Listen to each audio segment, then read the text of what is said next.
ஐடென்டிக் memory. So இந்த ஐடென்டிக் மெமரியை வந்து போட்டோகிராஃபிக் மெமரி அப்படின்னு சொல்லுவாங்க. ஸோ எப்படின்னா என்ன, அதாவது ஒரு சில மனுஷங்களுக்கு பாத்தீங்கன்னா ஒரு சில விஷயங்களை பார்க்கும்போது அவங்க அது ஒரு வாட்டி பார்த்தாலே போதும், அவங்களோட பிரெயின் வந்து அது பயங்கரமா கேப்சர் பண்ணிக்கும். ஸோ ரொம்ப நாள் கழிச்சு அவங்க கிட்ட அது என்ன விஷயம் அப்படின்னு கேட்டாலும் ரொம்ப துல்லியமா, ரொம்ப நுணுக்கமா எப்ப நடந்தது, எங்க நடந்தது, அது எப்படி இருந்தது அப்படின்னு சொல்லிட்டு அவங்களோட பிரெயின் வந்து அது ஒரு போட்டோகிராஃப் மாதிரி கேப்சர் பண்ணி வச்சிருக்குமா. Most recently, last year during lunch on the afternoon of May 7th.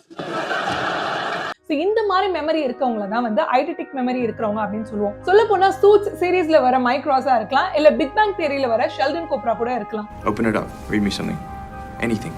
Civil liability associated with agency is based on several factors, including the deviation of the agent from his path, the reasonable inference of agency on behalf of the plaintiff, and nature of the damages themselves.